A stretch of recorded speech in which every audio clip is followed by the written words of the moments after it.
Sur Europe 1, Dimitri Pavlenko, vous recevez ce matin l'auteur et universitaire Xavier Laurent Salvador. Bonjour Xavier Laurent Salvador. Bonjour Dimitri. Bienvenue sur Europe 1. Vous êtes maître de conférence en ancien français, cofondateur de l'Observatoire du décolonialisme. Votre dernier livre, Petit manuel à l'usage des parents d'un enfant woke, c'est aux éditions du Cerf, entre humour et mise en garde. Xavier Laurent Salvador, l'école revient au cœur du débat politique ces derniers jours. Emmanuel Macron la place assez haut sur sa feuille de route des fameux 100 jours qu'il a décrété donc lundi dans son allocution télévisée. Le président s'est enthousiasmé lundi soir d'une école qui change à vue d'œil. Tiens, drôle d'expression. Ce changement, le voyez-vous justement, Xavier Laurent Salvador ?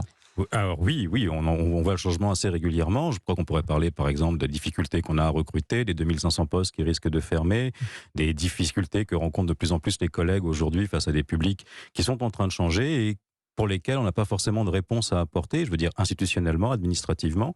Donc on a effectivement une école qui change rapidement. Est-ce qu'on est capable de digérer ce changement aujourd'hui ? Je n'en sais rien, c'est peut-être un des enjeux de cette discussion aujourd'hui, mais il faut se rappeler que l'institution, normalement, sait répondre à ces changements et qu'on ne doit pas la changer pour le plaisir de changer. Alors il va y avoir des annonces notamment sur les revalorisations salariales, mais on va en parler dans quelques minutes avec Nicolas Bouzou qui vous écoute, Xavier Laurent Salvador. On voit que l'école pourrait aussi très vite accélérer sur la mixité sociale. Dans le Figaro, vendredi dernier, le ministre de l'Éducation, Pap Ndiaye, a dit attendre un engagement des écoles privées sous contrat avec l'État sur ce thème. Alors, est-ce que c'est une bombe que vient de lâcher Pap Ndiaye ou est-ce que c'est un ballon d'essai ?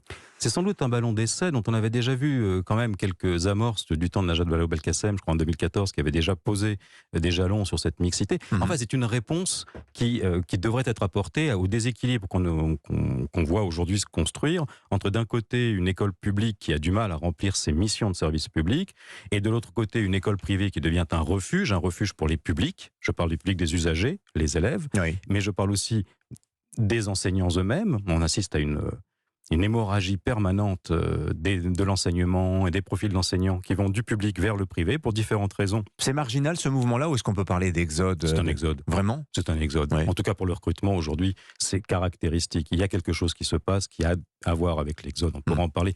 Moi j'ai été dans les jurys des concours pendant presque 15 ans et j'ai vu cette composition sociologique changer, cette attraction pour le privé. Je vais donner quelques chiffres peut-être pour étayer notre débat. Le privé aujourd'hui c'est de l'ordre de 20% des élèves et des établissements en France. C'est essentiellement de l'enseignement catholique.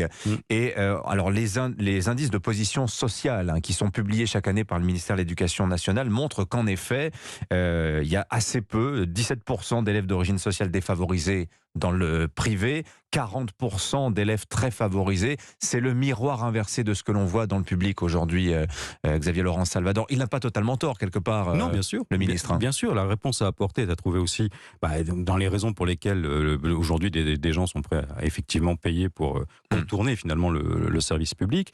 La difficulté aussi que représente le fait de pouvoir inscrire un enfant dans le privé. Alors en termes de coûts, je pense notamment à la cantine par exemple, là il y aurait vraiment un travail à faire. Mais qui coûte beaucoup plus cher que dans le public. Qui est beaucoup plus cher que dans le public pour des raisons, les raisons évidentes. Mais on voit bien que la réponse qui consiste à dire le public est moins attractif, il faut imposer une forme de recomposition dans les établissements privés, est une réponse maladroite à apporter. C'est-à-dire, si on croit au service public, c'est le service public qu'il faut renforcer. Mais très concrètement, techniquement, même j'ai envie de vous demander, Xavier Laurent Salvador, que peut faire le ministre pour imposer davantage de mixité sociale au secteur privé ? Je rappelle que dans le privé, il y a libre choix des élèves et il n'y a pas de carte scolaire. Si on veut inscrire son élève à 80 km de chez soi dans une école privée, il n'y a pas de carte scolaire pour nous en dissuader. Absolument. Je crois que la relation... On pourrait revenir là-dessus, vous pensez ? Je ne sais pas si on peut revenir là-dessus de manière autoritaire, donc certainement pas, puisqu'il y a quand même une caractéristique propre qui est caractère propre des établissements privés. Il y a malgré tout une relation de contrat. Pour les établissements privés, et de financement. Et de financement, c'est ce que je voulais dire par le contrat. Il y a effectivement une partie de financement, et cette partie de financement est un outil de négociation dont le ministère aurait tort de se priver. Donc oui, le ministère, dans une négociation avec les établissements privés, avec le privé sous contrat, peut effectivement peser lourdement sur les exigences de l'État vis-à-vis de cette délégation de service public que constitue en réalité l'enseignement privé. Donc il y a une possibilité habile qui consisterait à effectivement modifier la carte scolaire pour les établissements privés. Alors la question c'est, les outils techniques existent, la réponse administrative existe, est-ce que c'est souhaitable politiquement et est-ce que ça correspond à des enjeux de société forts pour nos enfants et pour la société de demain? Ça c'est une autre question, c'est-à-dire que techniquement on peut en parler, on peut faire des choses. politiquement, aujourd'hui, est-ce que c'est ça qu'il faut faire? C'est peut-être ça plutôt l'enjeu du débat. Alors, sujet peut-être moins populaire, mais tout aussi crucial concernant toujours Pape Ndiaye, Xavier Laurent Salvador. Vous y avez consacré une tribune publiée par le Figaro. Le ministre a changé la composition et l'émission du Conseil des sages de la laïcité. C'est une structure qui avait été mise en place par Jean-Michel Blanquer. Quel est l'enjeu autour de ce fameux Conseil des sages, Xavier Laurent Salvador? La laïcité est au cœur de la construction du service public et en particulier de l'école. Croit-on ou non à l'émancipation au sein de l'école? Et l'école est-elle ce lieu de neutralité où l'on construit une vérité scientifique? La réponse est oui. Quel est l'organe qui permet de répondre aux questions que peuvent se poser des collègues, des chefs d'établissement sur la laïcité? Des questions très concrètes. Des questions très concrètes. Qu'est-ce que je fais si j'ai tel élève, si j'ai telle situation d'accompagnement scolaire pour une sortie, etc. Oui. Qui me demande un temps de prière à l'intérieur de l'établissement, qui vient avec une tenue religieuse type abaya ou camis. Voilà, ces sujets dont on parle depuis des semaines et des mois en France. Exactement. Et l'organe qui répond à ça depuis donc la création du Conseil des sages, c'est le Conseil des sages de la laïcité, qui répond bénévolement avec des collègues comme Dominique Schnapper, Yanis Roder, des gens qui sont très engagés, qui vont sur le terrain.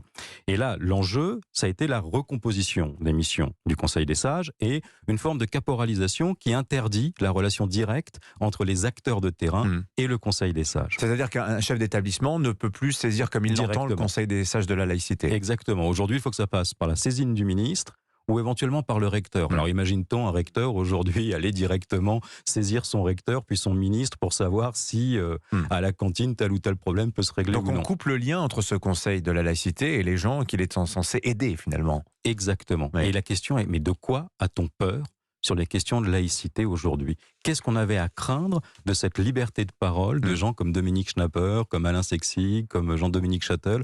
Que craignait-on? Donc on assiste... Justement, que craignait-on? Et je pose la question. Oui. Je pose la question. En tout cas, une des façons d'y répondre, c'est de regarder finalement la recomposition de ce conseil. Et on voit par exemple entrer des gens. Je pense par exemple à un collègue qui vient d'arriver qui s'appelle Alain Policard, qui lui-même se définit dans Politis disant « mais moi je ne suis pas pour la laïcité à la française, je suis pour une laïcité de la coexistence à l'anglo-saxonne ». Alors on se dit que peut-être qu'en même temps qu'on caporalise le Conseil des sages, en même temps on procède à une redéfinition des enjeux du service public. L'école change à vue d'œil, disait donc Emmanuel Macron. Merci d'être venu nous en parler ce matin. C'est moi qui vous remercie. Sur Europe 1, Xavier Laurent Salvador, votre dernier ouvrage Petit manuel à l'usage des parents d'un enfant woke sur un autre sujet aux éditions du CERF. Bonne journée à vous. Il est 7h19 sur Europe 1.